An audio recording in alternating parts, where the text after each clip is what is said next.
जी बेटा, previous lecture में हमने डिस्कस किया था। सबसे पहले हमने डिस्कस किया था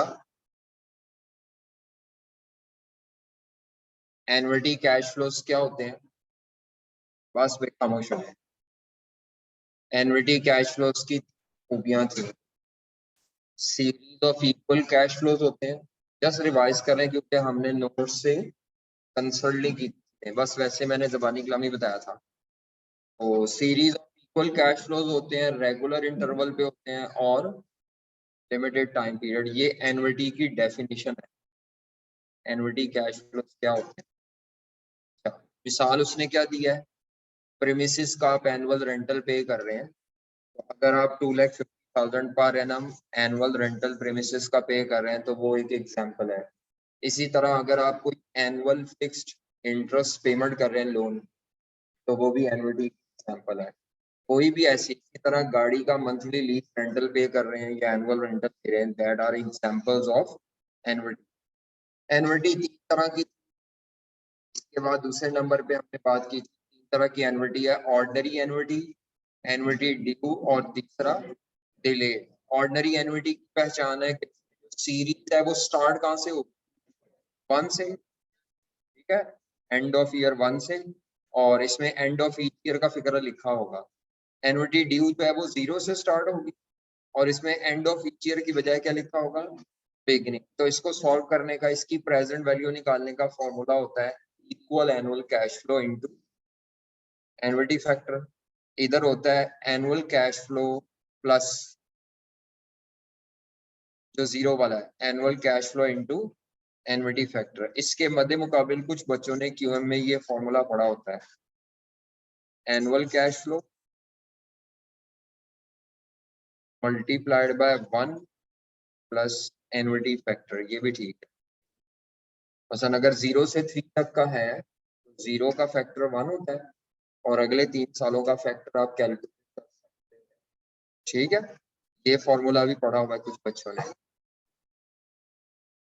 उसके बाद डिलेड एन्युटी या जिसको हम क्या बोलते हैं, डेफर्ड एन्युटी। इसमें हमने कहा था आफ्टर T1 अमाउंट आएगी, एंड ऑफ ईच ईयर है। इसका फॉर्मूला होता है annual cash flow into annuity factor into discount factor of previous year. ये डिस्काउंट फैक्टर इसको कहते हैं। 1 प्लस आर पर माइनस एन को क्या कहा जाता है, डिस्काउंट फैक्टर। ठीक है, एन्युटी फैक्टर कैसे आता है तो उसका ये फॉर्मूला लिखा हुआ है। एन्युटी फैक्टर का फॉर्मूला होता है 1 माइनस 1 प्लस आर रेस पर minus N divided by R. ये एन्युटी फैक्टर का फॉर्मूला है जिसमें आर से मुराद डिस्काउंट रेट है और एन से मुराद number of equal cash flow. ये सारी डिस्कशन हम कर चुके हैं पिछले लेक्चर में। ये एग्जांपल सारी आपने कहा था, मैंने आपसे कहा था आप करेंगे। एग्जांपल 7.10 मैं सिर्फ रीड कर रहा हूँ, मैंने करवानी नहीं, मैं पढ़ रहा हूँ ताकि आपको कोई एम्बिग्युइटी हो तो पूछ लें। एक कंपनी इन्वेस्टमेंट 2000 की करना चाह रही है जिससे कंपनी को 5 इक्वल एनुअल कैश फ्लोज आएंगे। पहली दफा पहला इनफ्लो कहां से शुरू होगा, ईयर 1 से, तो ये ऑर्डनरी एन्युटी बन जाएगी। ईयर 2 से अगर स्टार्ट हो रहा है पहला कैश फ्लो तो वो डिलेड है, और अगर आज से नाउ कहते हैं 0 तो ये एडवांस। तो डिस्काउंट रेट 10% है। आपसे कहते हैं इनकी टाइमलाइन बनाएं, तो पहले की टाइमलाइन जो बनेगी मेरा ख्याल है 1 2 पे, मेरा ख्याल है ये कहां तक जाएगा, 5 तक जाएगा। ये बनी हुई है नोट्स में टाइमलाइन, बनी होगी लेकिन अब पता नहीं अब समझ आ रही है कि नहीं। जी माइनस का 2, ये टाइमलाइन है। अगले केस में 1 से शुरू होने की बजाय कहां से शुरू हो जाएगा, 2 3 4 5 6 तक जाएगा। और अगर 0 से शुरू हो रहा है, ये 0 से 4 तक, 1 to 5, और ये होगा 2 से 6 तक। ऐसा ही क्या, और आपने एनबी निकाल लिया। तो इसमें किसी बच्चे का कोई मसला मसाइल, जिन्होंने किया, जिन्होंने नहीं किया ठीक है, वो अपने लिए नहीं किया। अगर आपने किया तो भी अपने लिए किया, लेकिन मैं काम चेक करता हूँ कभी कभार, मैंने बताया है तो आप करें। ठीक है, किसी भी दिन कमांडो एक्शन हो सकता है। तो पहले पढ़ते हैं ना, उनको पता है, पढ़ चुके हैं कमांडो एक्शन सकता है। वो मेरे ऊपर डिपेंड करता है। एक बच्चा है वो कहता है सर मैं हर रोज करके आता था, सिर्फ आज नहीं करके आया और आपने चेक कर लिया। मैं उन्हें कहता हूँ बस आप आज ही नहीं करके आए तो मेरी दृष्टि में फिर आप कभी भी नहीं करके आए, तो वो उस दिन आपका बुरा वक्त हो शायद, तो जिस दिन आपने ना किया उस दिन मैं चेक कर लूँ, वो मेरी डिस्क्रिप्शन है, तो आपका काम है रोज करें। ठीक है, आपका ही फायदा है जी। 17.11 में किसी का कोई मसला? टाइमलाइन इसकी मांगी नहीं, लेकिन आसानी के लिए मैंने कहा था बनाए ताकि प्रैक्टिस हो। इसकी टाइमलाइन बनाइए किसी ने? जी बेटा इसकी टाइमलाइन बताइएगा जरा प्लीज। 17.11 की टाइमलाइन कैसे बनेगी बता दें। नोट्स में नहीं बनी हुई और मांगी भी नहीं, लेकिन आप मुझे बताएं कैसे बनेगी। बाकी उन्हें नहीं बोलना, सिर्फ मुझे इसकी टाइमलाइन बता दें। ठीक है शाबाश। 0 पे कैसे पता चला? हाँ ठीक है 1000। अच्छा जी,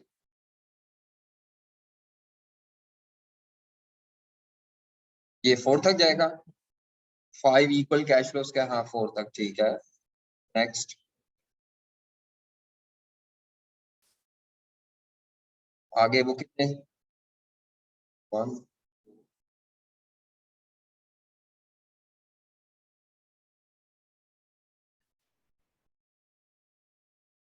ये निकलेगी वो एनविटी ड्यू पे भी, ये निकलेगी इस पूरे बंडल की पहले प्रेजेंट वैल्यू यहाँ निकलेगी, देन डबल डिस्काउंटिंग से इसको दोबारा बैक लाएंगे। ऐसा ही है, ठीक है ना?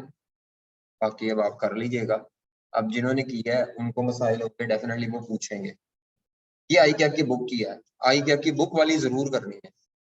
मैंने आपको वैसे कहा कि नोट्स मैंने इधर से पकड़ उधर से पकड़, ये मैंने अपनी एग्जांपल आई कैप की जानबूझ के प्रैक्टिस ज्यादा रखी है, ताकि आपको ये बच्चों को ये गिला होता है कि सर एक प्रैक्टिस और बताएं, तो आप कम कर सकते हैं, ज्यादा की कोई लिमिट नहीं, ठीक है? इसको कम कर सकते हैं। चलें इस एग्जांपल में क्या कहता है, कॉस्ट ऑफ कैपिटल 8.8% है, प्रोजेक्ट में इन्वेस्टमेंट 325 है, एनुअल इनफ्लो 1 से 6 तक 75,000 है। ये तो नॉर्मल ऑर्डर ही एनवीटी के थ्रू करना है बस, और आपने एडवाइस भी करना है कि प्रोजेक्ट करना है कि नहीं। अगर पॉजिटिव आ गई एनपीवी तो एक्सेप्ट कर लेंगे, वाइस वर्सा रिजेक्ट। जी इसमें इन्वेस्टमेंट 3,25,000 है, इसको सिंपल डिस्काउंटिंग करेंगे और ये डिलेड एनविटी से होगा। ये किससे होगा? डिलेड एनविटी 1 माइनस 1.088 -5 इंटू, ये मेरा ख्याल है इस तरह -1 है, तो वो अब आप कर लेंगे इसको कैलकुलेट। तो 17.12 ये आई कैप की बुक की एग्जांपल है। ये X34 का मतलब आई कैप की बुक में चैप्टर नंबर 17 आई कैप की बुक का है, तो उसकी एग्जांपल 34 है। आगे चलें। परपेचुटी मैंने करवा बहुत जल्दी में बताया था। हमने कहा था परपेचुटी में और एनविटी में क्या फर्क है, क्या बताएं?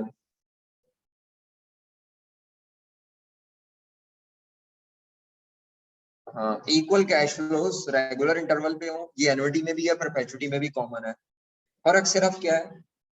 Time period. एनविटी टाइम बाइंडिंग हो, इतने साल तक इतनी अमाउंट्स, और जो ये परपेचुटी है ये फॉर एवर है, infinity, without restriction of time. तो ये परपेचुटी की डेफिनेशन आपने पढ़ी, फिर उसके बाद मैंने बल्कि पढ़ाई नहीं। हाँ इसकी एग्जांपल देख लें, वो कहता है एक चीज होती है इररिडीमेबल डिबेंचर। क्या होता है? क्या होता है बेटा?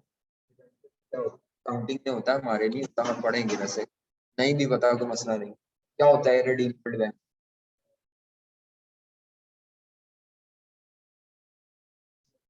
लोन नोट्स कंपनी इशू करती है, कंपनी लोगों से पब्लिक से पैसा लेती है और उनको एविडेंस के तौर पे कागज के टुकड़े इशू करती है, ठीक है? उनको लोन नोट्स भी कहते हैं, डिबेंचर्स भी कहते हैं। लोन ही ले रही है कंपनी, लेकिन बैंक से लोन नहीं ले रही, जनरल पब्लिक से लोन ले रही है, लोन फ्रॉम। हाँ और ये कैसा लोन होता है जो कंपनी के वाइंड अप होने तक वापस नहीं, जब कंपनी वाइंड अप होगी तब वापस करेगी पैसे लोगों के। और इस लोन पे कंपनी हर साल क्या देती रहती है, तो इन्वेस्टर को कंपनी से या मुझे, मैंने लिए हैं तो मुझे उस पर इंटरेस्ट मिलेगा और फॉर एवर मिलेगा। तो ये उसकी एक एग्जांपल है। तो फॉर एवर मिलने वाला interest on debenture is an example of perpetuity. और भी कोई हो सकती है। नेक्स्ट, परपेचुटी तीन तरह की होती है, ऑर्डिनरी, एडवांस्ड और डिलेड। मैंने कहा था जहां जहां एनुअलिटी फैक्टर आता था वहां वहां आपका 1/r, तो ये annual cash flow multiplied by 1/r किया हुआ है। अब वो 1/r को इधर ले आए तो annual cash flow divided by r भी ना, तो ये फॉर्मूला लगा हुआ है ऑर्डिनरी। एडवांस में एनुअल कैश फ्लो पहले जमा कर लेना है, और डिलेड में annual cash flow divided by r into discount factor of previous year. जहां जहां एनुअलिटी फैक्टर आता था वहां वहां 1/r से मल्टीप्लाई कर। ये वही सवाल है। ये मेरा ख्याल है 1 to infinity है ordinary, 2 to infinity delayed perpetuity, 0 to infinity। अच्छा, तो किया किसी ने ये मसाइल? प्लीज बोले, बताएं, कोई इशू हो। चले 17.13 कोई नहीं है मेरा ख्याल है, 13, 14, 15, ये है कि आपकी किताब में नहीं है, ठीक है, पुराना है। 16 है, अच्छा ये रिवीजन के लिए अच्छा, इसको हाईलाइट कर। 17.16 ही कर लें, वो एक रिवीजन के बड़ा अच्छा सवाल है, छोटा सा है लेकिन रिवीजन के लिए अच्छा है। ये रिवीजन के लिए अच्छा सवाल है। तो मैं कहता हूँ किसी ने वो ना भी किया हो सारी पिछली एग्जाम्पल, ये एक एग्जाम्पल की और सही हो जाए, सही हो जाए, गलत हो जाए, फिर आपको जाना है पीछे। अगर आप ये एक एग्जाम्पल करते हैं और ये सही होती है, इसका मतलब है कि आप सही ट्रैक पर हैं, आपको मसला। वो कहता है जी कैलकुलेट, और क्या कैलकुलेट करना है? IRR तो हमने अभी तक पढ़ा नहीं, तो कोई मसला नहीं, हम IRR को पेंडिंग कर देते हैं, जब आप घर में दिन करेंगे फिर आप कर लेंगे कैलकुलेट, आज हमने पढ़ लेना। कहता है एनपीवी और IRR निकाले एक इन्वेस्टमेंट की, उस इन्वेस्टमेंट पे कैश फ्लो है, 0 पे इन्वेस्टमेंट है, एनुअल कैश फ्लो लिखा हुआ है, 1 से 4 तक ये 500 पर एनम, एक्चुअली ऊपर एनुअल का लग लिखा हुआ है, 5 to 8 4 लाख पर एनम है, 9 to 10 300 पर एनम है, और 11 टू परपेचुटी कितनी है? आपसे कहता है एनपीवी कैलकुलेट करें, इन्वेस्टमेंट 3000 है। अब आपको यहाँ पर इस क्या करना है, आपको मसलन हमने कहा था एनपीवी निकालने के लिए सबसे पहले हमें present value of future cash inflows निकालने पड़ेंगे।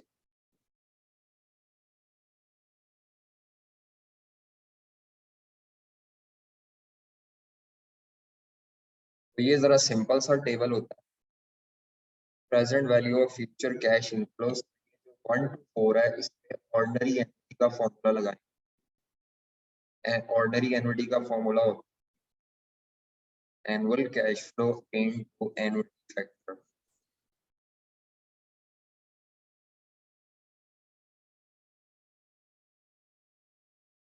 तो फिगर्स प्लग इन करेंगे, एनुअल कैश फ्लो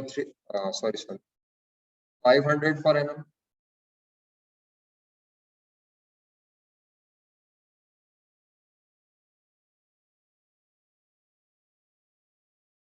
एन का मतलब इक्वल कैश फ्लो, एन का मतलब नंबर ऑफ ईयर्स नहीं है। जी जनाब, क्या आता है अगर किया आपने तो?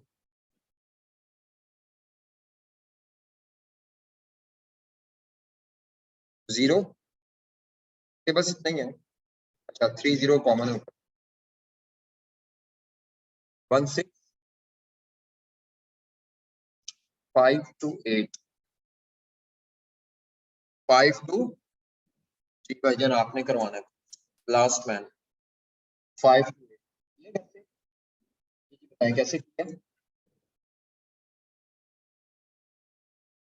पहले फॉर्मूला बता दो, वैसे ही मैं प्रैक्टिस कराना चाह रहा हूँ, बाकी सवाल भी annual cash flow multi factor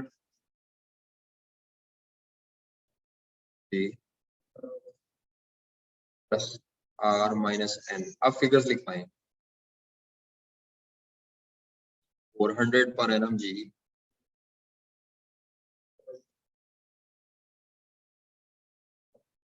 4 आएगा, 5 6 7 8 जी, ठीक है।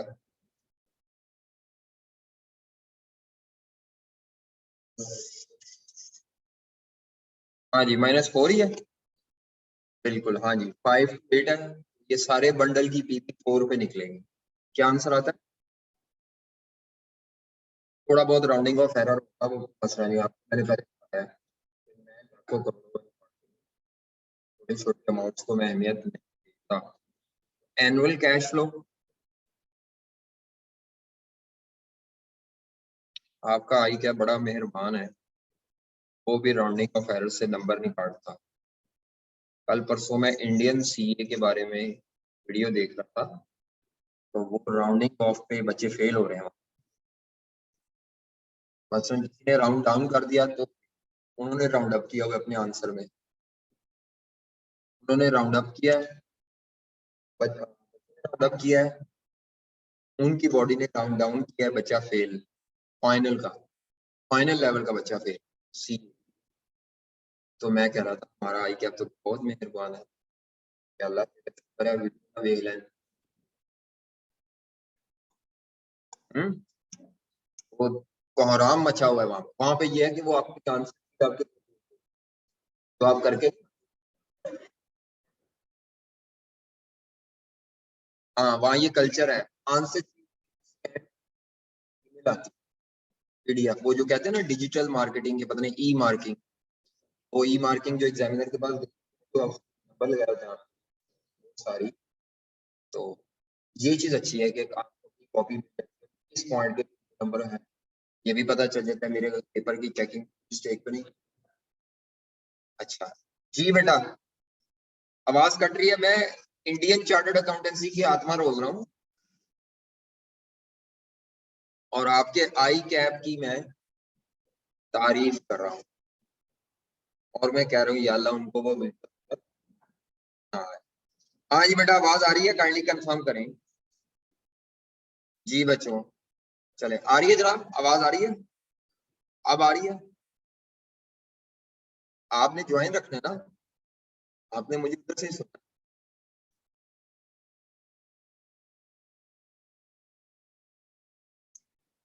तो राउंडिंग के कोई नंबर नहीं कटते आई कैप। अच्छा ये इसमें क्या लिया है जी बेटा, 300 पर एनम,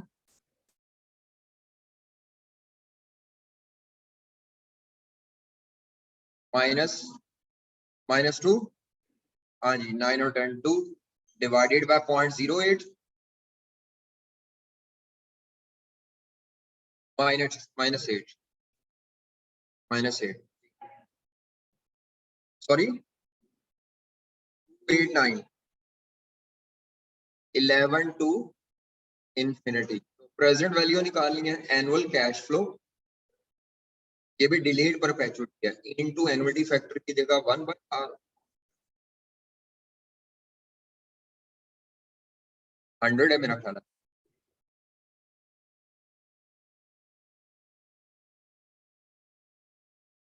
तो एक ही जैसा प्रोसीजर है, -10। मैंने कहा ना इसमें बहुत अच्छी प्रैक्टिस है डिलेड, सॉरी इस सारे का टोटल कर लेंगे, 3598 माइनस 3000 की इन्वेस्टमेंट है, एनपीएफ 490, उसने डिसीजन नहीं मांगा हुआ, बस एनपीपी और आईआरआर मांगी है, तो आईआरआर को हम पेंडिंग कर देते हैं कि आईआरआर हमें आज करना है, तो घर जाके आप इसकी आईआरआर खुद कैलकुलेट करें, ठीक है। IRR internal rate of return इस प्रोजेक्ट का, वो आपकी होम असाइनमेंट हो, वो आज हमने करना है। लेकिन ये कुछ एनपीपी के एडवांटेजेस डिसएडवांटेजेस पे बात करनी, advantages and disadvantages of N,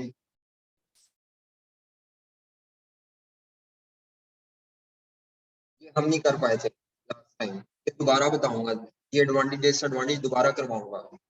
अभी मैं टेम्परेरी करवा रहा हूँ just for the sake of formality, जब ये चैप्टर खत्म होगा या दोबारा एमसीक्यूज करवाऊंगा तब फिर एक दफा दोबारा करवाऊंगा, क्योंकि ये फैलते जाते हैं, बढ़ भी सकते हैं ये ज्यादा है। अच्छा, तो सबसे पहला एडवांटेज क्या है इसमें, टाइम वैल्यू ऑफ मनी को कंसीडर किया जाता है। पे बैक पीरियड में टाइम वैल्यू ऑफ मनी को कंसीडर। दूसरा फायदा इसका क्या है, डीसीएफ, डीसीएफ कहते हैं डिस्काउंटेड कैश फ्लो टेक्निक्स।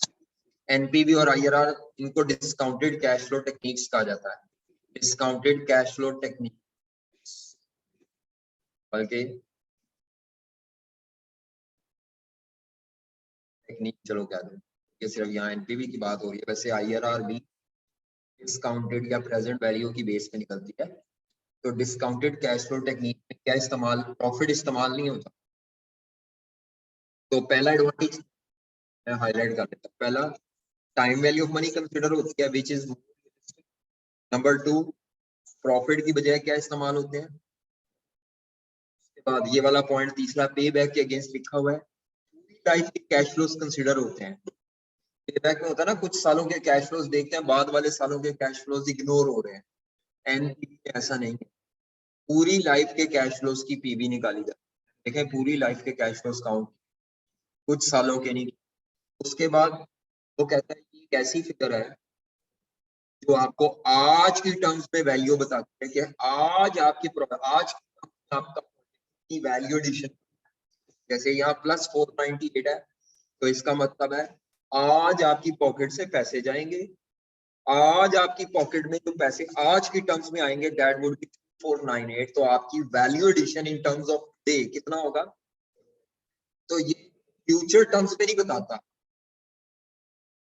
ये आज की टर्म्स में बताता है कि आपकी वैल्यू एडिशन, सॉरी, प्रोजेक्ट की वजह से कितना वैल्यू एडिशन हुआ। आखिरी पॉइंट है कि किसके साथ कंसिस्ट,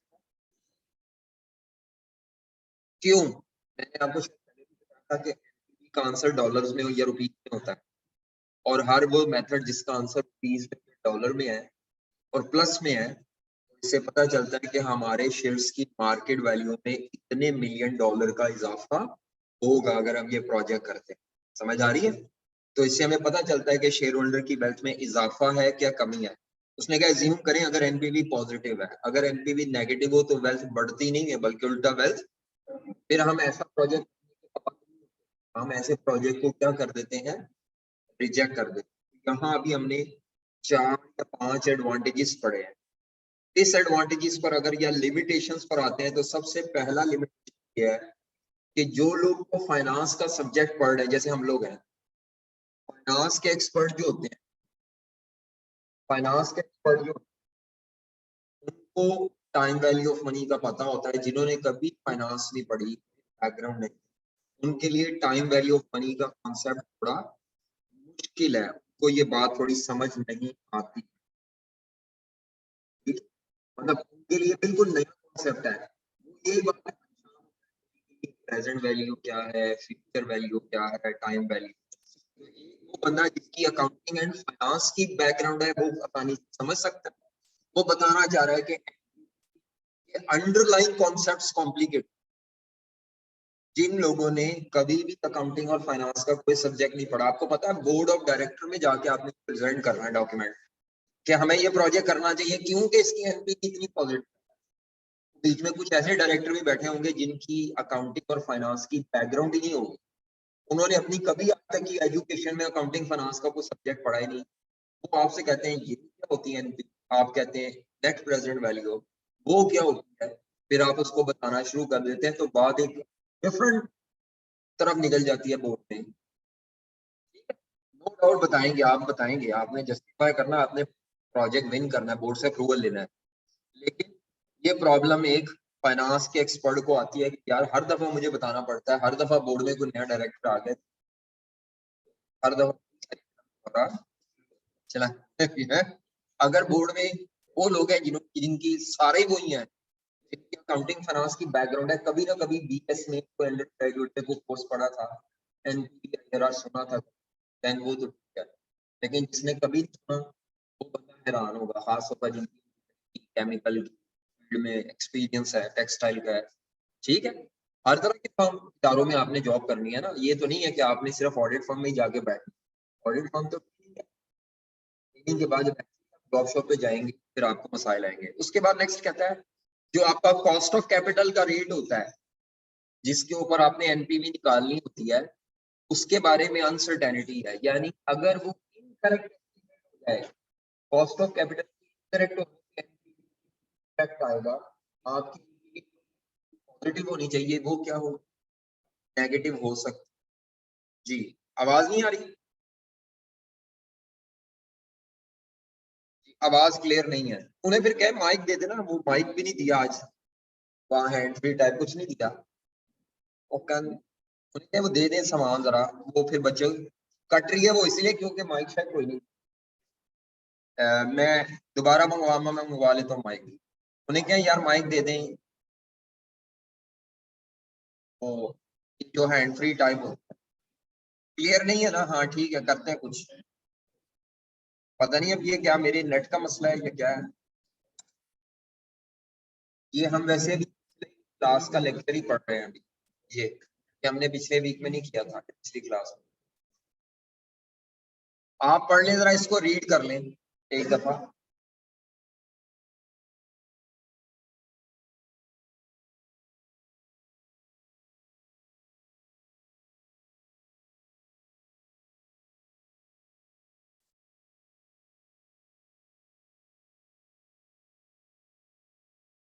आवाज आ जाएगी, अभी मैं नहीं पढ़ा रहा, फिर रुक गया हूँ 1 मिनट के लिए। आप लोग इसको रीड कर लो बच्चों।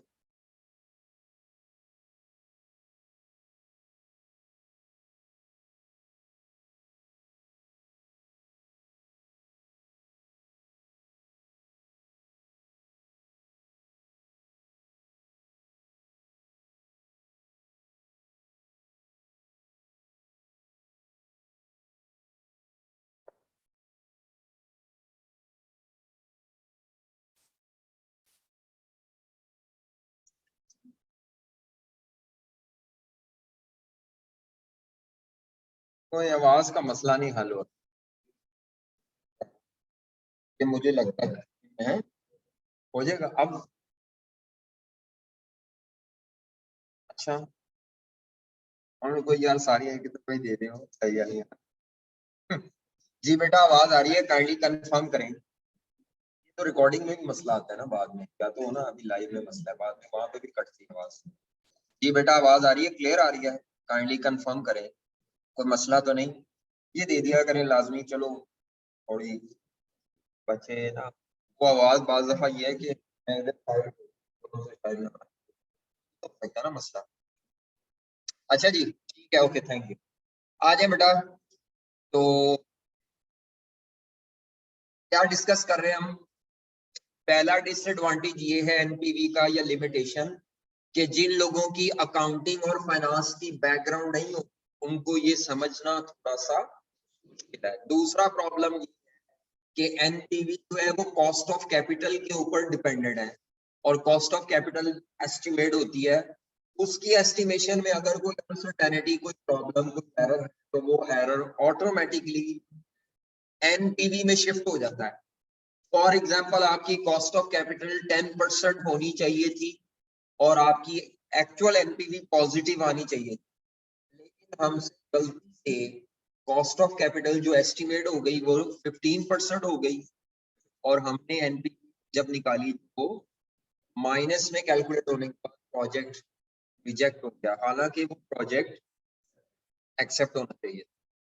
तो इसका मतलब है NPV is dependent upon cost of capital की जितनी लिमिटेशन है वो इनडायरेक्टली एनपीवी में भी रिफ्लेक्ट होना शुरू हो।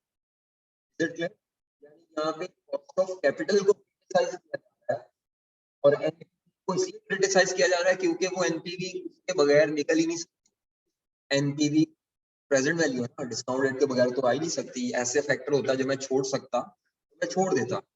कॉस्ट ऑफ कैपिटल के बगैर पीवी नहीं होगी, पीवी के बगैर एनपीवी नहीं।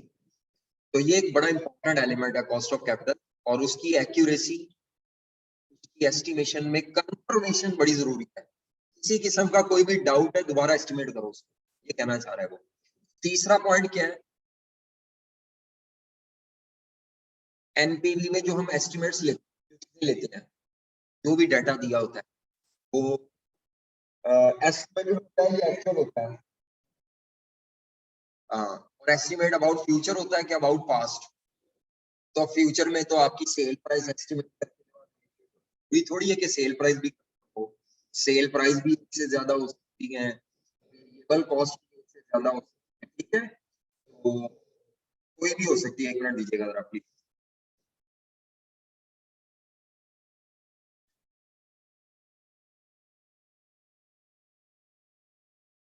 अच्छा,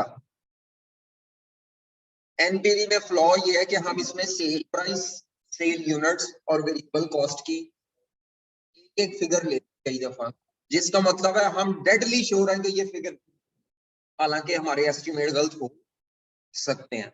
तो एनपीवी रिस्क और अनसर्टेनिटी को इग्नोर कर रही है। एनपीवी अज्यूम करिए there is no uncertainties, there is no in the society, economic environment इतना स्टेबल है कि अगर हमने अज्यूम किया ना कि हमारी प्रोडक्ट के पहले साल में 5000 यूनिट बिकी डिमांड, तो वो 5 ही बिकी, हालांकि रियलिटी में वो 5 से कम भी बिक सकते हैं, 5 से।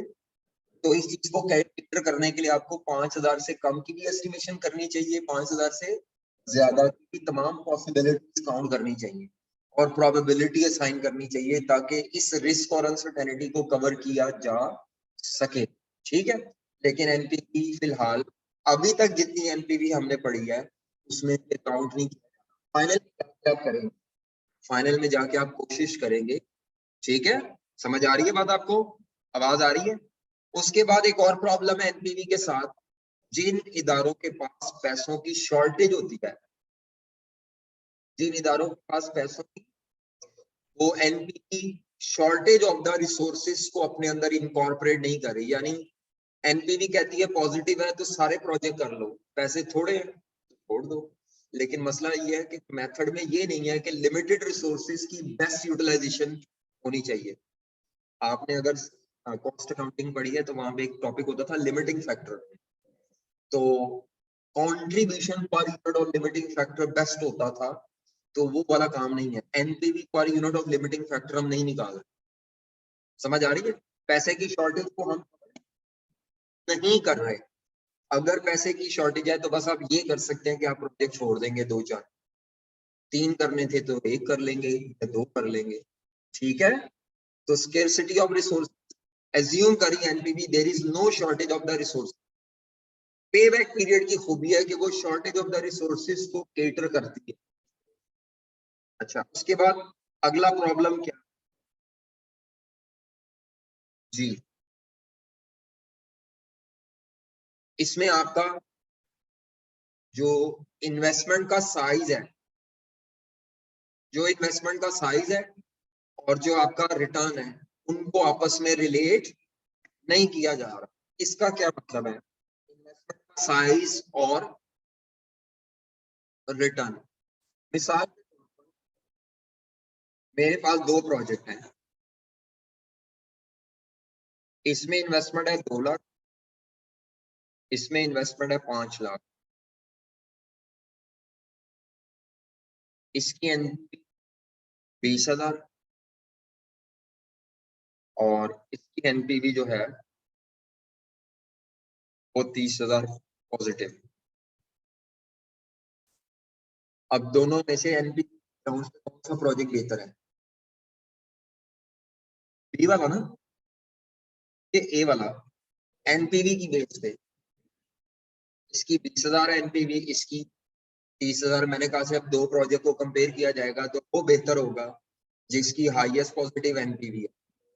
इसका मतलब है हम इन्वेस्टमेंट को इग्नोर कर रहे हैं। हालांकि अगर आप इन्वेस्टमेंट को काउंट करें तो ये 20,000 आप कमा रहे हैं 2 लाख लगा के, तो तकरीबन 10% रिटर्न बनता है। और ये 30,000 आप कमा रहे हैं 5 लाख लगा के, 10% बनता है। मेरा ख्याल है ये लेस देन 10% बने। पता लगा आपको एनपी का एक फ्लॉ कि इसमें हम सिर्फ रुपीज में जो रिटर्न है वो देख रहे हैं, बैक एंड पर इन्वेस्टमेंट कितना काउंट किया उसको अहमियत। तो ऐसे कई प्रोजेक्ट एक्सेप्ट हो जाएंगे जिनमें इन्वेस्टमेंट बैक एंड पे ज्यादा है, ठीक है?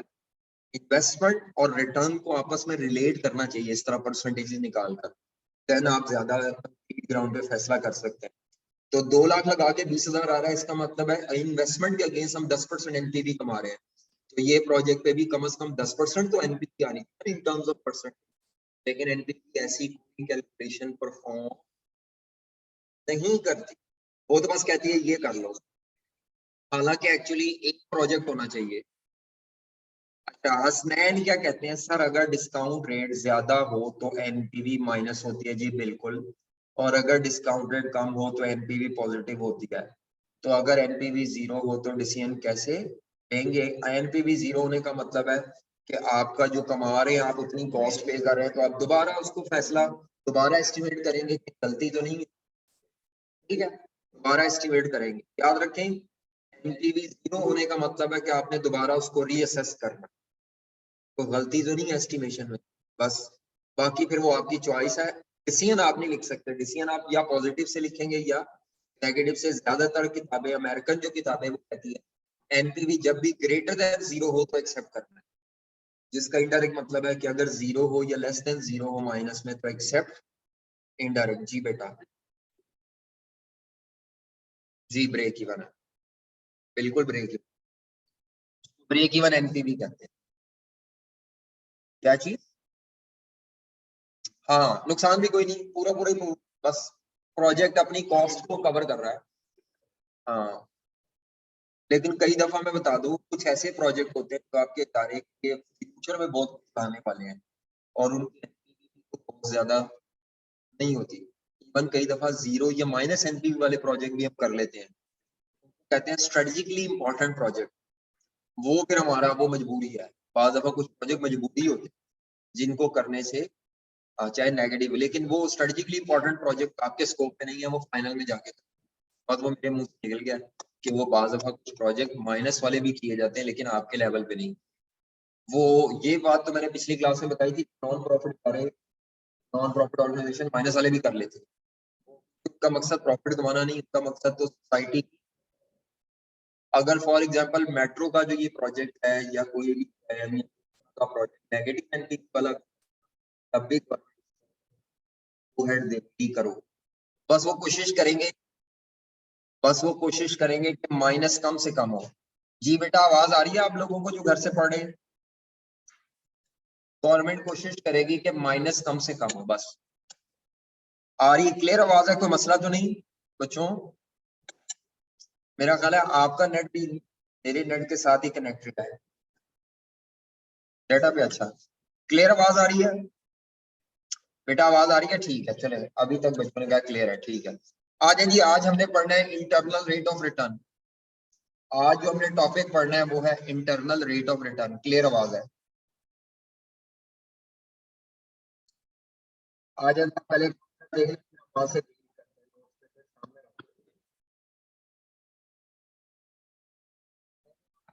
एक एग्जाम्पल करवाई थी, नोट्स में है, 8% निकाले और 12% पे निकाले, है वो एग्जाम्पल, नोट्स में चेक करें। परसेंट निकालनी थी, ये आई थी 3124,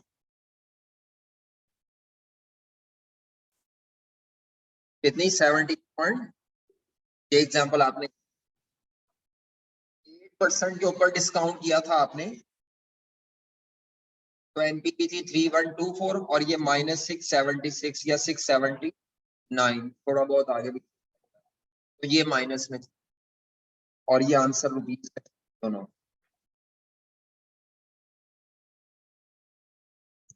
ठीक है।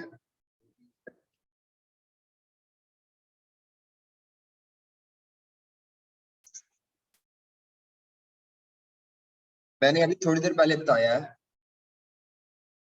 जो लोग फाइनेंस बैकग्राउंड नहीं रखते उनको एनपीवी जरा समझ, उनको परसेंटेज में जो कमाई के रेट्स हो ना, रिटर्न हो, वो समझ आते हैं। उनको अगर आप कहें ना कि हम इतने परसेंट कमाएंगे, 20%, 25%, परसेंटेजेस कमाई की हर बंदा समझ आता है। क्यों? बैंक से इंटरेक्शन होता है, बैंक में लोगों ने पैसे रखे होते हैं, तो परसेंटेजेस पे जब रिटर्न होता है ना, एक्सप्रेस किया जाता है, तो every manager can easily understand, every manager can. इसीलिए हम आईआरआर की तरफ आते हैं। IRR, I stands for internal. Internal का मतलब है हिडन होगा, ये रेट प्रोजेक्ट का सामने नहीं पड़ा होगा। Internal mean hidden, rate mean percentage, return means project कमाई कैश शक्ल में। तो internal rate of return project का एक ऐसा कमाई का रेट है जो कैश फ्लोस की बेस पे हम कैलकुलेट करते हैं, प्रॉफिट की बेस पे नहीं कैलकुलेट करते, बल्कि किस बेस पे, इंटरनल कहते हैं इसीलिए क्योंकि ये प्रोजेक्ट के कैश फ्लोस के अंदर छुपा हुआ होता है, ये परसेंटेज छुपी है, इसको ट्रेस करना मुश्किल काम है कि प्रोजेक्ट कितने percent, in terms of cash flows project कितने परसेंट कमा रहा है वो IRR है, कमाई का रेट है, याद रखिएगा IRR कॉस्ट का रेट नहीं, IRR is an earning rate of the project, और वो अर्निंग प्रॉफिट से कैलकुलेट नहीं होती, वो अर्निंग किससे कैलकुलेट होती है। तो ये डेफिनेशन नोट्स में मौजूद है, पहली लाइन में लिखी हुई है कि IRR क्या है, अगर हम पढ़े तो ये लिखी हुई है, internal rate of return is the cash based annual rate of return expected from capital investment project. ठीक है, इसकी दूसरी डेफिनेशन अभी मैं नहीं बता रहा, ये वो अर्निंग रेट है प्रोजेक्ट का जो हम प्रोजेक्ट से हर साल कमाते हैं, करके कमाएंगे, और ये एनुअल रेट होता है, लेकिन ये रेट प्रॉफिट से नहीं निकलता, कैश फ्लो से निकलता है। अब ये रेट आपको होगा, इसको आपको ट्रेस करना है, तो उसको ट्रेस करने का तरीका क्या है, वो तरीका पढ़ने से पहले आपको ये पता होना चाहिए, अगर 8% डिस्काउंट रेट पर आपकी एनपीवी पॉजिटिव आ रही है,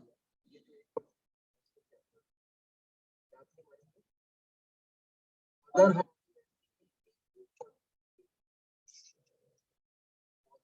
ना, तो इसका मतलब है कि प्रोजेक्ट का जो IRR या अर्निंग रेट है वो इस 8% से ज्यादा है, तभी तो ये पॉजिटिव आ रही है, यानी प्रोजेक्ट कमा रहा है, कमाई में से फाइनेंसर को 8% कॉस्ट भी पे कर रहा है। जी आवाज नहीं आ रही, काम की बात शुरू होती है तो आवाज चली जाती है। जी बेटा आवाज नहीं आ रही, काइंडली कंफर्म करें।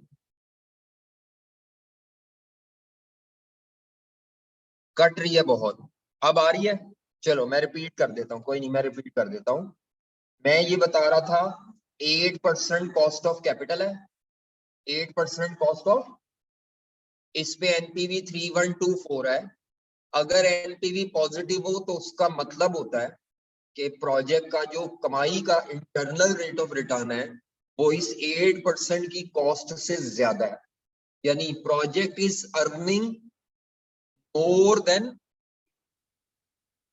जब भी एनपीवी पॉजिटिव आई है आपके दिमाग में ये रिलेशनशिप रहना चाहिए कि इस प्रोजेक्ट का जो IRR होगा मैंने जिस रेट पे डिस्काउंटिंग किया उससे ज्यादा होगा, कॉस्ट ऑफ कैपिटल रेट से ज्यादा होगा।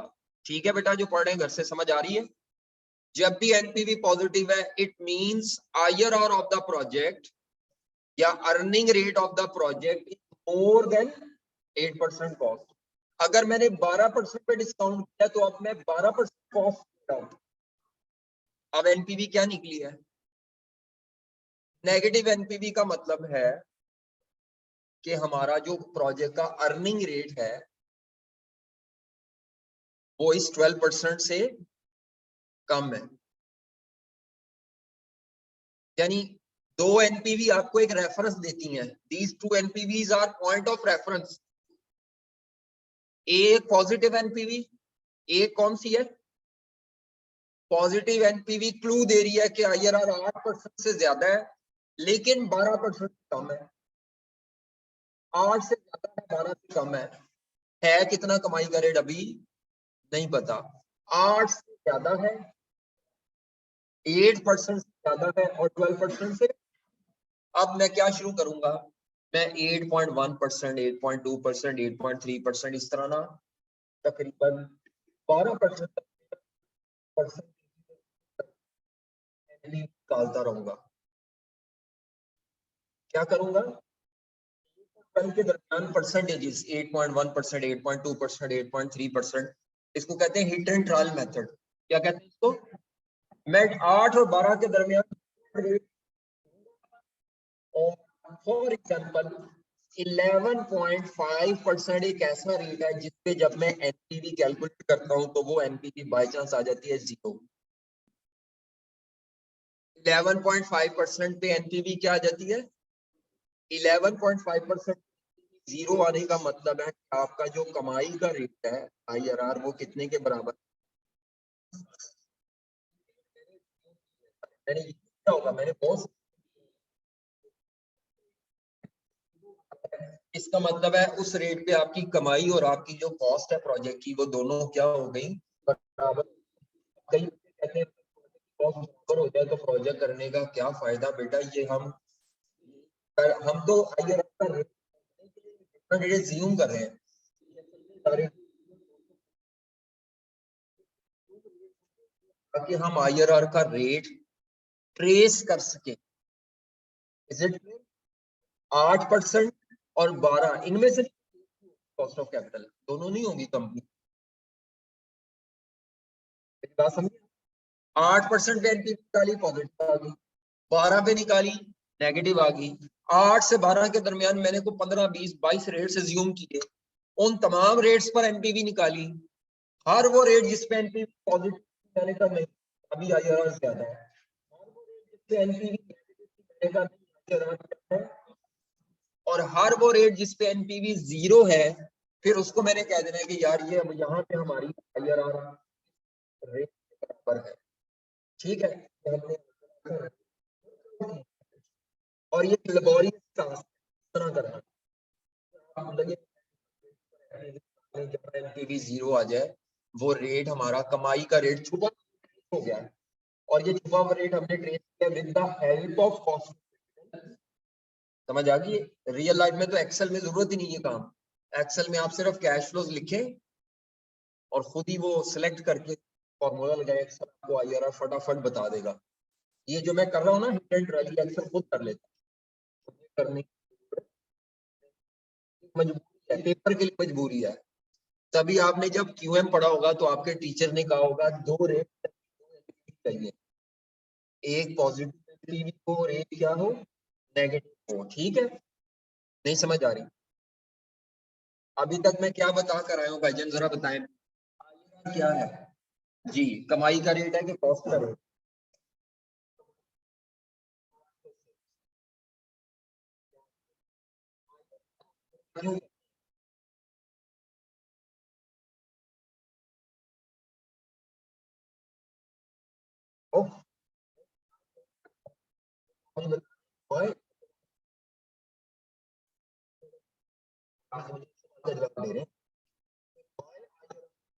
Company instead of NPV, NPV क्यों इस्तेमाल कर रहे हैं हम, इसका जवाब आपने मुझे दिया।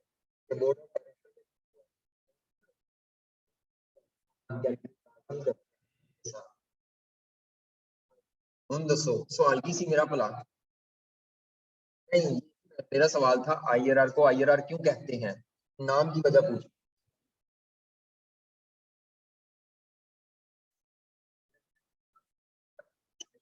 कहते हैं रेट परसेंट, ये प्रोजेक्ट के कैश फ्लोज के अंदर छुपा हुआ रहता है, जो इंटरनल का मतलब छुपा हुआ हिडन, कंपनी के अंदर नहीं, प्रोजेक्ट के कैश फ्लोज के अंदर छुपा हुआ है। नहीं गलत, आप मेरे साथ नहीं थे फिर, चलो कोई नहीं, हम कंपनी की डिसीजन मेकिंग कर रहे हैं कि प्रोजेक्ट, तो प्रोजेक्ट कैश फ्लोज के अंदर ये रेट छुपा हुआ है, जो प्रोजेक्ट से कमाई आनी है आपको, प्रोजेक्ट का ये, हाँ। आवाज क्लियर नहीं है, ठीक है, टू मच, हाँ नहीं वो अपनी जगह सही, डिप्रेशन होता है वहां घर बैठ के आवाज ही ना है यार, लेक्चर सुनने के लिए बैठे और समझ नहीं आ रहा। जी बेटा आवाज नहीं आ रही, काइंडली कंफर्म करें, अब आ रही है, क्लियर है अब यार, जब मैं पूछता हूँ जब मैं पूछता हूँ आवाज आ रही है तब आती है, चले अब आ रही है तो अच्छी बात है, मैं जल्दी बता दूं। IRR की डेफिनेशन है, जो आई क्या था वो दूसरी definition है। पहली डेफिनेशन है IRR प्रोजेक्ट का कमाई का रेट है जो कैश फ्लो, दूसरी डेफिनेशन है IRR वो डिस्काउंट रेट है अगर उस पर एनपीवी निकाली जाए तो एनपीवी जीरो होगी, IRR वो डिस्काउंट रेट है जिसपे एनपीवी निकाली जाए तो वो एनपीवी क्या होगी, ठीक है। ये दो डेफिनेशन है, मैं दूसरी वाली को डेफिनेशन नहीं मानता, मैं कहता हूँ ये तो वेरीफाई करने का तरीका है क्या हमारा IRR ठीक रेट सर्च हुआ है हमसे कि नहीं। तो IRR वो रेट है जिसपे अगर NPV निकाली जाए तो NPV क्या आएगी, तो अब मैंने क्या सर्च करने के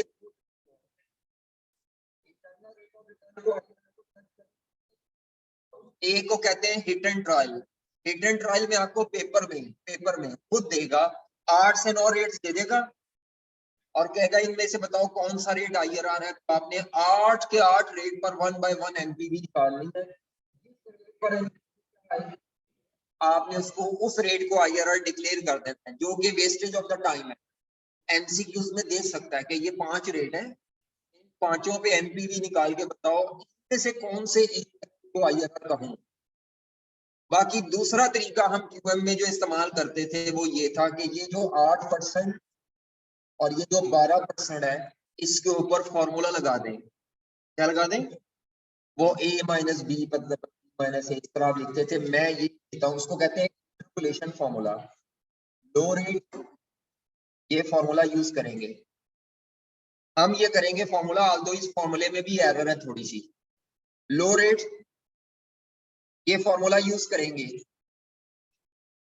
NPV positive NPV at low rate, ये छोटा सा नीचे है, L का मतलब लो रेट है, NPV L minus NPV H और high minus low rate, high rate minus low rate.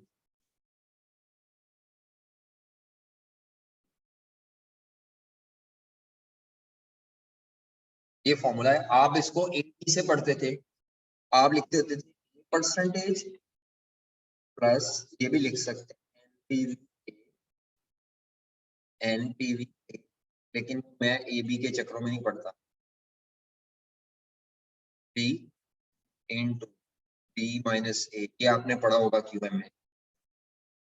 मैं ये नहीं यूज करूंगा, मैं यूज करूंगा वो वाला लो हाई वाला। हमारे वाले केस में लो रेट कितने परसेंट था, इसको और इसको NPV लो रेट, इसको high rate, high discount rate, और इसको क्या कहें NP माइनस में जो है वो NPV at high discount rate. आवाज आ रही है, ठीक है। लो रेट हाई रेट, यानी आपने ये फॉर्मूला यूज करना है। मैं इसको मिटा रहा हूँ जरा, ये मुझे ना E3 वाला बड़ा अजीब सा लगता है, गलत नहीं है भाई, क्या वो यूज करता है IRR। लो रेट, लो रेट कितने परसेंट है, परसेंट, वैसे परसेंटेज ओपन करके फॉर्मूला पॉइंट, लेकिन अभी चलो 8%। NPV कितनी थी लो रेट पे, 3124, 3124 माइनस, ये माइनस का फॉर्मूला है, और NPV at high minus 679, 12% minus 8%।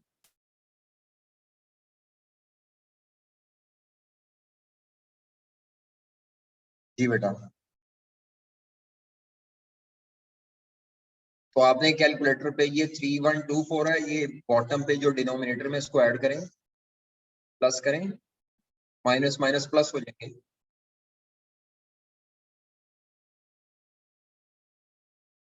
ये कितना है 3803, परसेंटेज वैसे ही रेफरेंस के लिए लगाया, 4 से मल्टीप्लाई करना है आपने, 4, 3124 डिवाइडेड बाय 3803 इंटू 4, इंटू 4, तो 3 पॉइंट समथिंग आएगा। चेक करें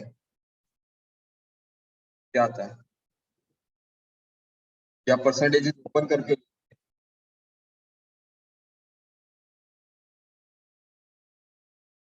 3.4 डिवाइडेड बाय,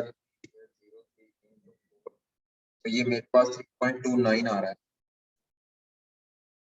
11.29, ये क्या आंसर है। ये ऊपर वाला आंसर नहीं दिए तो वैसे मैंने लिखा था, तो हमारा IRR का आंसर कितना है 11 पॉइंट, सब बच्चों का डिफरेंट आएगा थोड़ा सा, किसी का 11.50 होगा, किसी का 11.30 होगा, किसी का 11.80 होगा, किसी का 11.01 होगा। सब बच्चों का डिफरेंट आएगा।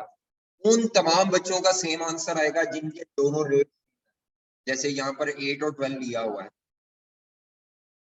कुछ बच्चे 8 और 11% ले रहे होंगे, कुछ बच्चे, क्योंकि एज्यूम करना पड़ता है रेट, एज्यूम करने पड़ते हैं रेट्स, दोनों भी एज्यूम करने पड़ सकते।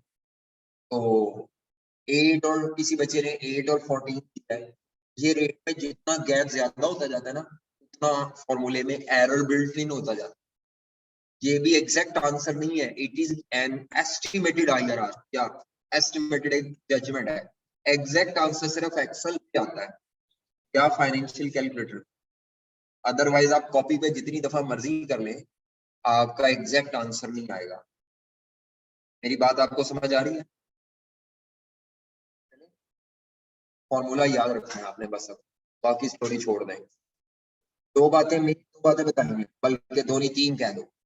आईआरआर प्रोजेक्ट का कमाई का रेट है, पहली बात। दूसरी, आईआरआर को कैलकुलेट करने के दो तरीके हैं, ये दूसरी बात है। पहला तरीका है डिफरेंट रेट्स पर एनपीवी निकालो, जिस रेट पर एनपीवी 0 आ जाए वो रेट आईआरआर है, जो कि हमने यूज पेपर में टाइम जाया नहीं करना। दूसरा तरीका है, इसको इंटरपोलेशन कहते हैं, ये जो फॉर्मूला है ना, इसको कहते हैं इंटरपोलेशन फॉर्मूला। इसके लिए दो रेट दो एनपीवी चाहिए, क्या कहते हैं इसको? इंटरपोलेशन। तो दो रेट्स और दो एनपीवी चाहिए, एक लो एनपीवी एक हाई एनपीवी। लो वाली पॉजिटिव होगी, हाई वाली, क्योंकि जैसे जैसे ऊपर जाते हैं एनपीवी कम होती है। तो एनपीवी को माइनस में लाना हो तो रेट ऊपर एज्यूम करते हैं, एनपीवी को पॉजिटिव में लाना हो तो रेट को नीचे ले आते हैं, एज्यूम करते हैं कम। जैसे नीचे करते जाएंगे ना, रेट को एनपीवी बढ़ती जाएगी पॉजिटिव। जैसे जैसे रेट ऊपर लेते जाएं, 11 से 12, 12 से 15, 15 से 18, तो एनपीवी पॉजिटिव की बजाय किस में कन्वर्ट होती जाएगी? नेगेटिव में। ठीक है, समझ आती है? ये तीन बातें। अब हम जरा इसका ऑडिट कर लेते हैं कि यहाँ क्या लिखा हुआ है। नोट्स पे आ जाते हैं। आपने नोट्स में से कुछ नहीं याद करना, बस पढ़ना है, या फॉर्मूला याद होना चाहिए। तो ये आईआरआर की डेफिनेशन है, हम कराए हैं। आईआरआर को कैलकुलेट करने के कितने तरीके हैं? दो मेथड, ट्रायल एंड एरर और interpolation. Trial and error method में क्या होता है? वो कहता है डिफरेंट डिस्काउंट या cost of capital rate select किए जाते हैं, जो कि पेपर में दिए होंगे आपको, अगर उसने ये कराना होगा, टाइम जाया कराना होगा, आई कैप ने करा सकते हैं वो टाइम जाया। मैं नोट ग्रुप में नहीं भेजता, अब आपने बुक फॉर्म में बाय करने हैं, ग्रुप में नहीं आने नोट, व्हाट्सएप पे नहीं मिलेंगे जी। प्रिंट नहीं करवाने, बुक शॉप का एड्रेस भेजा था, वहां से ले ले, घर पे आ जाए। तो मैं दोबारा शेयर, ये आप व्हाट्सएप पे शेयर कर दिया करें रोज, अभी लोग नए आ रहे हैं तो वो फिर मुश्किल हो जाएगा। हाँ जी ठीक है, व्हाट्सएप पे शेयर हो जाएगा आज। अच्छा, डिफरेंट डिस्काउंट रेट्स सेलेक्ट करें, पेपर में दिए होंगे। तमाम डिस्काउंट रेट्स पे क्या कैलकुलेट करें? एनपीवी। और वो डिस्काउंट रेट ढूंढे एज एन आईआरआर, देखें जिसमें एनपीवी क्या होती है। तो ये एक एग्जांपल है जो सॉल्व करके दी। एक प्रोजेक्ट है जिसमें 1000 रुपए की इन्वेस्टमेंट है और उसमें पहले साल के एंड पे 1400 रुपए का इनफ्लो आ रहा है, यानी एक ही साल का डेटा है। मैंने आपको कहा जी इस पर एनपीवी निकाले डिफरेंट रेट्स पर, 10%, 20%, 30%, 40, 50, इन तमाम रेट्स पर एनपीवी निकाले। उसके बाद आपने एनपीवी का और डिस्काउंट का ग्राफ बना, ग्राफ से भी पढ़नी आनी चाहिए, इसलिए मैंने ग्राफ शो कर। बाकी पेपर में ग्राफ बनाना नहीं है आपने, पेपर में ग्राफ सामने आया, क्या बताओ इसको देख के आईआरआर क्या है, तो ग्राफ में से कैसे पढ़ते हैं वो बता देता हूँ। तो मैंने यहाँ पे सोल्यूशन लिखा हुआ है, जो डिफरेंट डिस्काउंट रेट्स है ना, उन सब पे मैंने क्या निकाल दिया है? एनपीवी। तो एनपीवी 0 किस पे है? ये पॉजिटिव है, ये नेगेटिव है, देखें। और ये तो ये 40% इस क्वेश्चन में क्या है? आईआरआर है। इसी चीज को जब आप ग्राफ पे प्लॉट करते हैं तो एक्स एक्सिस पर आपने लेने हैं डिस्काउंट रेट्स, एक्स एक्सिस पर क्या लेने हैं, और वाई एक्सिस पे तो आपने ये एनपीवी कैलकुलेट की हुई है। ऊपर पॉजिटिव है और ये रेड कलर में है ये, तो ये डिफरेंट पॉइंट्स लेके ना वो लाइन मिलाई गई है, ये आप खुद भी ग्राफ बना सकते। तो वो ये जो पॉइंट जो शायद नजर आ रहा हो आपको, ये वो पॉइंट है जहां पर एनपीवी इसके अगेंस्ट 0 है। तो ये 40% आईआरआर है, नजर आ रहा है, ये पढ़ लेंगे ना। क्या कहते हैं, आप देखो स्ट्रेट लाइन नहीं है, ये थोड़ा कर्व। जितने दूर के रेट पकड़ोगे ना, ये कर्व की वजह से एरर आता है। ये कर्व है ना, ये देखो बिल्कुल स्ट्रेट यहाँ तक, थोड़ी कर्वी लीनियर की वजह से आप जितने दूर के रेट एज्यूम करोगे ना, उतना आपके आंसर में एरर, और जितने करीब के रेट होंगे उसमें उतना कर्व का इम्पैक्ट कम होगा। इंटरपोलेशन जितने क्लोज पॉइंट से की जाए ना, उतनी एक्यूरेट होती है, मैथ का असूल है। इंटरपोलेशन के पॉइंट एक्सट्रीम लिए जाए, एक्सट्रीम पॉइंट से लोगे तो एरर ज्यादा होगी। समझ आई बात आपको? तो पता नहीं, मैं आपको अपनी बात समझा पा रहा हूँ, आपको समझ आ रही है, नहीं आ रही नहीं लाना, आप बताते हैं सर कुछ नहीं पल्ले पड़ रहा, क्या बता रहे हैं ना। इसने ग्राफ बनाना आना है आपको, सिर्फ ग्राफ पढ़ना है, एमसीक्यूज के लिए करा रहा हूँ। उसके अलावा इंटरपोलेशन मेथड, ओ सॉरी ये क्या मेथड था, ट्रायल एंड एरर मेथड नहीं आना, आई कैप ने अपनी किताब में मेंशन नहीं किया, ये मैंने सेफ हैंड में रहने चीजें। तो हाँ, जो मेथड आना है वो इंटरपोलेशन मेथड है।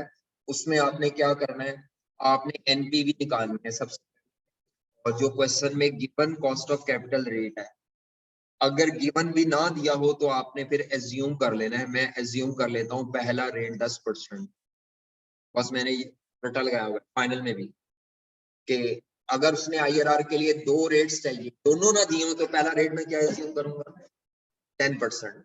बस मुझे याद, सब वालों में ज्यादा 10 होता है, तो मैंने रटा लगा लिया कि मैंने पहला रेट क्या एज्यूम, अगर दिया हो फिर, ना दिया हो तो पहला रेट 10% लेकर एनपी। दूसरा रेट कैसे सिलेक्ट,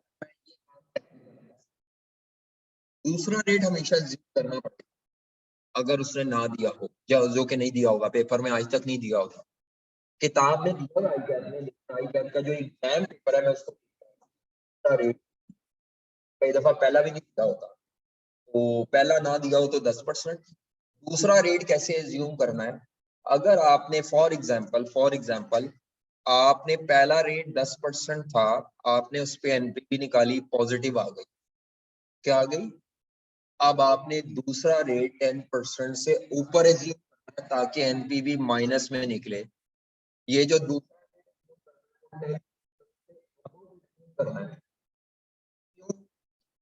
पहले नेगेटिव चाहिए। अगर आपका पहले रेट 10% पे बाय चांस एनपीवी नेगेटिव निकली हुई है, देन अब आपने क्या करना, अब आपने 10 से ऊपर एज्यूम नहीं करना, आपने 10 से बिलो एज्यूम करना है। पहला रेट करेगा कि दूसरा रेट क्या है, या नोट्स में लिखा हुआ है।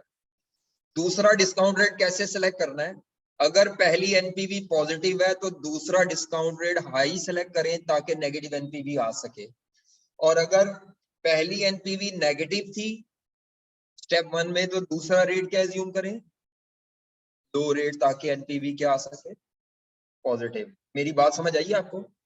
क्या बताया भाई, जरा प्लीज रिपीट कीजिएगा आप। नहीं, ये भाईजान जो आगे बैठे हैं जी, अगर पहले रेट से एनपीवी पॉजिटिव हो तो हाई एज्यूम करना है कुछ भी, और पहले पर नेगेटिव हो तो दूसरा रेट जो एज्यूम करना है वो पहले रेट से बिलो लेना है। ठीक है, याद रह जाएगा, कब above लेना है, कब below लेना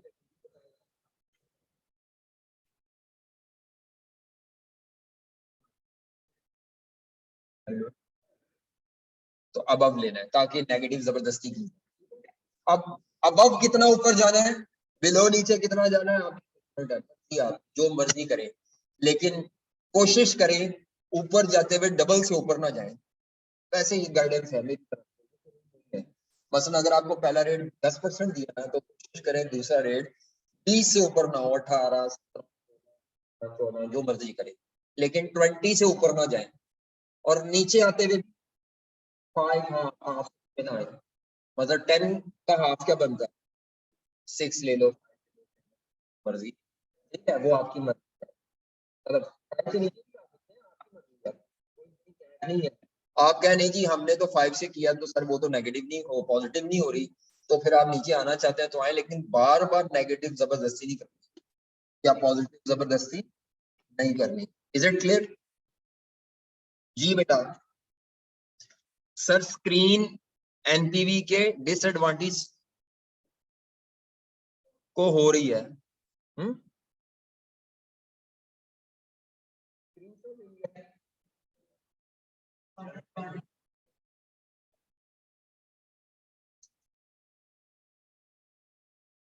है तो इतनी लेट बताया है?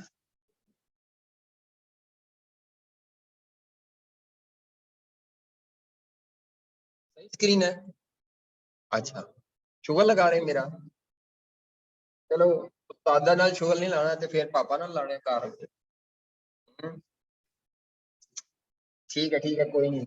हंसने खेलने के दिन है। आप हंसे खेलें कोई नहीं। अच्छा ये वो एग्जाम्पल है पता नहीं जो आपने अभी थोड़ी देर पहले की थी वही है ना। इसको छोड़ें। आई कैप वाली पे आते हैं। ये आई कैप वाली।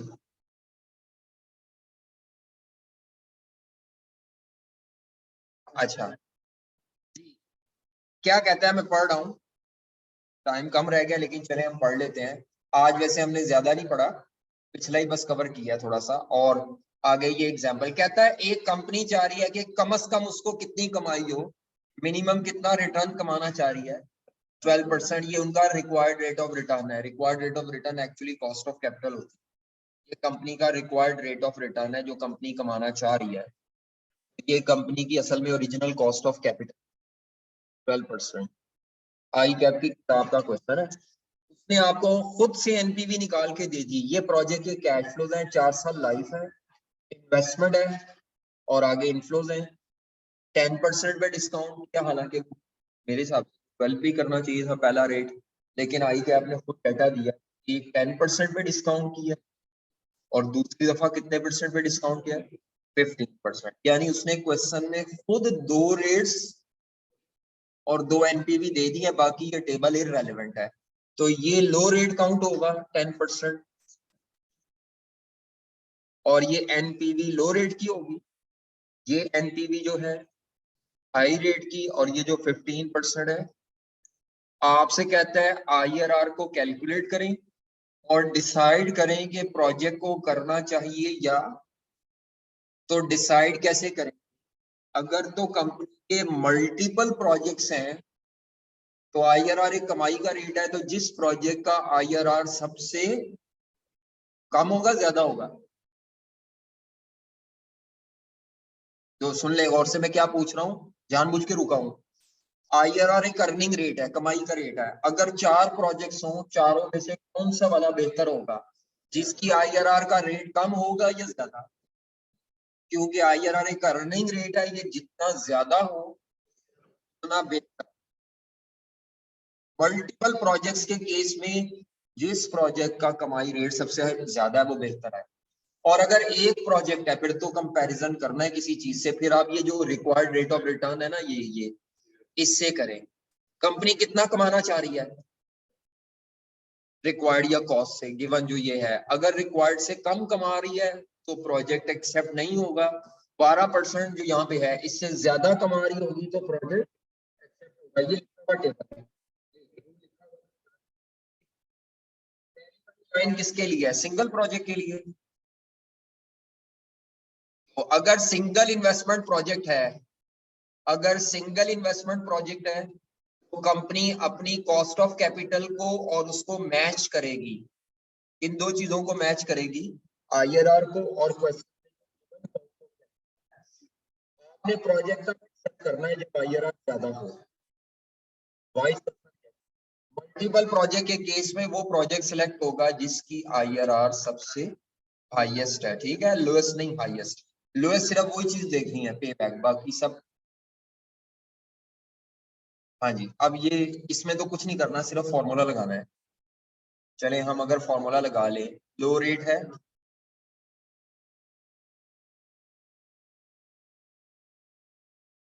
एनपीवी एट लो रेट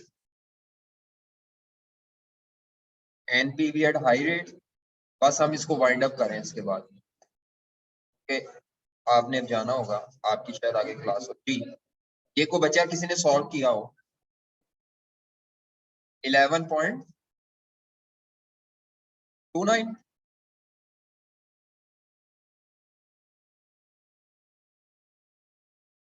12% का रेट है, कमाई कम है। Project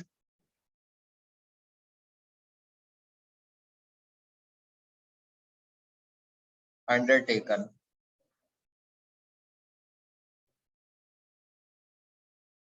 because IRR is less than, ये रीजन लिखनी होती है।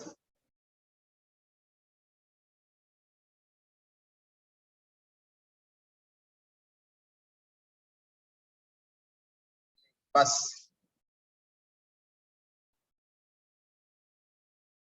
ये 70.20 ये आपने करना है खुद, और ये हम कल पढ़ के आने में करवाऊंगा कल, ठीक है। तो ये आपने 17 तो खुद कर लेना है, और ये बस ठीक है, ये 17.80 तो करने का फायदा कोई। हमारी तीनों टेक्निक्स की बेसिक्स हो गई तक, NPV और IRR। ओके।